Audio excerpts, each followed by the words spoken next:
नमस्कार, मैं हूं नीरज शर्मा और आप देख रहे हैं पत्रिका का डिजिटल प्लेटफॉर्म। यूं ही नहीं कहा जाता कि राजनीति में कुछ भी स्थायी नहीं होता। यहाँ न दोस्ती स्थायी होती है, न दुश्मनी, और ना ही वफादारी। राजनीति में कई बार वही लोग सबसे बड़ा झटका दे जाते हैं जिन्हें कभी सबसे भरोसेमंद माना जाता है। पश्चिम बंगाल की राजनीति में इस समय कुछ ऐसा ही देखने को मिल रहा है। कल तक सत्ता के शिखर पर बैठी ममता बनर्जी आज अपनी ही पार्टी को टूटने से बचाने की लड़ाई लड़ती नजर आ रही है, जिसके भीतर लगातार बगावत और असंतोष की खबरें सामने आ रही हैं। लेकिन इन सब के बीच जिस नाम का सबसे ज्यादा सुर्खियां बटोरी हैं वह है सयानी घोष। जी हाँ, वही सयानी घोष जिन्हें कभी टीएमसी के भविष्य का चेहरा गिना जाता था। वही सयानी घोष जो चुनावी मंचों पर ममता बनर्जी के समर्थन में सबसे मुखर आवाजों में शामिल होती थी। वही सयानी घोष जो 2029 में ममता बनर्जी को प्रधानमंत्री पद का दावेदार बता रही थी। वही सयानी घोष जो शुभेंदु अधिकारी को सी ग्रेड का नेता बता रही थी। वही सयानी घोष जो हाल के विधानसभा चुनाव में टीएमसी की सबसे चर्चित स्टार प्रचारकों में शामिल थी। लेकिन अब खबरों की कह रही हैं कि सयानी घोष उन नेताओं में शामिल हैं जो पार्टी नेतृत्व से नाराज हैं और बागी खेमे के साथ खड़ी दिखाई दे रही हैं। यही से सवाल खड़ा होता है कि आखिर ऐसा क्या हुआ। आखिर जिस नेता का पूरा राजनीतिक सफर टीएमसी के साथ शुरू हुआ, वही नेता आज पार्टी के लिए सबसे बड़ी चिंता का विषय क्यों बन गई है। सबसे पहले समझते हैं कि सयानी घोष को आखिर हैं कौन। सयानी घोष राजनीति में आने से पहले बंगाली फिल्म और टेलीविजन इंडस्ट्री का एक जाना पहचाना चेहरा रही। उन्होंने अभिनेत्री, गायिका और एंकर के रूप में अपनी पहचान बनाई। मनोरंजन की दुनिया में लोकप्रियता हासिल करने के बाद उन्होंने राजनीति की ओर रुख किया। साल 2021 में उन्होंने टीएमसी का दामन थामा। उस समय बंगाल विधानसभा चुनाव अपने चरम पर था और टीएमसी नए चेहरों को आगे लाने की रणनीति पर काम कर रही थी। पार्टी ने सयानी घोष को उन पर भरोसा जताया, उन्हें आसनसोल दक्षिण विधानसभा सीट से उम्मीदवार बनाया। हालांकि उन्हें चुनाव में हार का सामना करना पड़ा, लेकिन इसके बावजूद पार्टी नेतृत्व का भरोसा उन पर बना रहा। यहीं से उनके राजनीतिक करियर की असली शुरुआत हुई। हार के बावजूद उन्हें संगठन में लगातार महत्वपूर्ण जिम्मेदारियां मिलती रही। पार्टी ने उन्हें न केवल एक सेलिब्रिटी चेहरा बनाकर रखा, बल्कि नेतृत्व की अगली पीढ़ी के रूप में भी तैयार करना शुरू कर दिया। साल 2023 में उन्हें युवा तृणमूल कांग्रेस का अध्यक्ष बनाया गया। यह जिम्मेदारी बताती है कि पार्टी नेतृत्व ने उन्हें कितना महत्वपूर्ण जिम्मा दिया।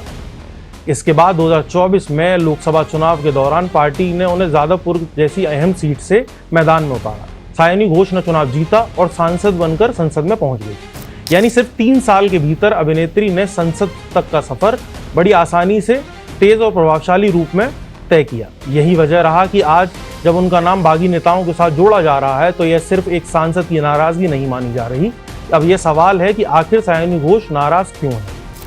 इसको लेकर कई तरह की चर्चाएं और दावे सामने आ रहे हैं। राजनीतिक रिपोर्ट के अनुसार विधानसभा चुनाव में मिली हार के बाद पार्टी के भीतर असंतोष बढ़ने लगा। कई नेताओं को लगने लगा कि संगठन में उनकी बात पहले जैसी नहीं सुनी जा रही है।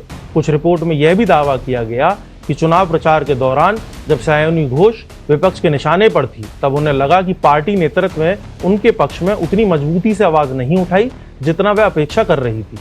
हालांकि इन दावों की आधिकारिक पुष्टि अभी तक नहीं हुई है, लेकिन राजनीतिक हलकों में यह चर्चा लगातार बनी हुई है कि पिछले कुछ समय में उनकी पार्टी नेतृत्व के बीच में दूरी बढ़ गई है। लेकिन कहानी सिर्फ सयानी घोष की नहीं है। असल कहानी टीएमसी के भीतर चल रहे उस बड़े राजनीतिक संकट की है जिसकी झलक अब खुलकर दिखाई देने लगी। अब इसे जरा सांसदों के गणित से समझते हैं। 2024 के लोकसभा चुनाव में तृणमूल कांग्रेस ने पश्चिम बंगाल की 42 सीटों पर चुनाव लड़ा, जहां 29 सीटें जीत हासिल की। बीजेपी को 12 सीटें मिली थी, जबकि कांग्रेस को 1 सीट मिली थी। इसके बाद बशीरहाट से सांसद हाजी नुरुल के निधन के कारण टीएमसी के सांसदों की संख्या 28 रह गई। अब दावा किया जा रहा है कि 28 सांसदों में से 19 सांसद बागी खेमे के साथ खड़े हो गए। अगर यह दावा सही साबित होता है तो ममता बनर्जी के साथ लोकसभा में केवल 9 सांसद ही बचेंगे। इसमें अभिषेक बनर्जी, कीर्ति आजाद, सौगत राय, प्रसून बनर्जी, प्रतिमा मंडल, सुदीप बंदोपाध्याय, महुआ मोइत्रा, कल्याण बनर्जी और सजदा अहमद के नाम शामिल बताए जा रहे हैं। यानी जिस पार्टी ने 1 साल लोकसभा में शानदार प्रदर्शन किया था, वही पार्टी आज अपने सांसदों को एकजुट रखने की चुनौती से जूझती नजर आ रही है। अब समझते हैं राज्यसभा का गणित। टीएमसी के पास 13 राज्यसभा सांसद थे, लेकिन 2 सांसद सुखेंदु शेखर और सुष्मिता देव इस्तीफा दे चुके हैं। इसके बाद 11 पर संख्या आकर रुक गई है। हालांकि राजनीतिक चर्चाओं में यह सवाल लगातार पूछा जा रहा है कि क्या 11 सांसद अंत तक ममता बनर्जी के साथ खड़े रहेंगे। लेकिन सबसे बड़ा झटका अगर कहीं दिखाई दे रहा है तो वह विधानसभा में। विधानसभा चुनाव में टीएमसी के टिकट पर 80 विधायक जीतकर आए थे, लेकिन बाद में रतिनब्रत बनर्जी और संदीपन शाह को पार्टी से बाहर कर दिया गया। इसके बाद राजनीतिक घटनाक्रम तेजी से बदला। दावा किया गया कि 58 विधायक ने एक अलग गुट बना लिया है। इतना ही नहीं, रतिनब्रत बनर्जी दावा करते हैं कि उनके पास 64 विधायकों का समर्थन है और जल्दी संख्या 65 तक पहुंच सकती है। अगर यह दावा सही है तो 80 में से 65 विधायक ममता बनर्जी से अलग खेमे में जा चुके होंगे। ऐसी ही स्थिति में ममता बनर्जी के साथ केवल 15 ही विधायक बचेंगे। यानी संकट केवल सांसदों तक नहीं है, बल्कि विधानसभा चुनाव तक पहुंच चुका है।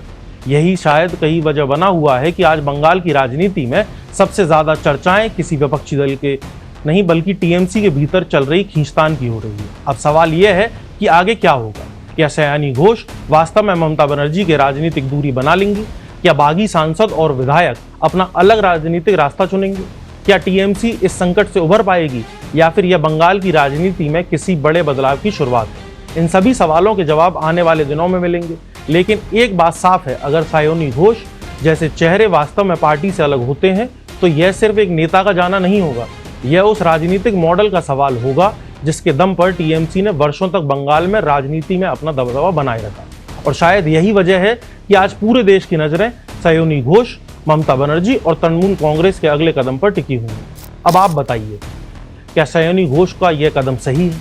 क्या उनकी नाराजगी जायज है? क्या टीएमसी वास्तव में अपने सबसे अंदरूनी संकट से गुजर रही है? और अगर यह सिलसिला जारी रहा तो बंगाल की राजनीति का भविष्य क्या होगा? आप अपनी राय हमें कमेंट बॉक्स में जरूर बताएं। अगर आपको यह वीडियो पसंद आया हो तो वीडियो को लाइक करें, चैनल को सब्सक्राइब करें और बने रहें राजस्थान पत्रिका के साथ। धन्यवाद। देश दुनिया की ताजा खबरें और वीडियोस के लिए अभी डाउनलोड करें पत्रिका ऐप।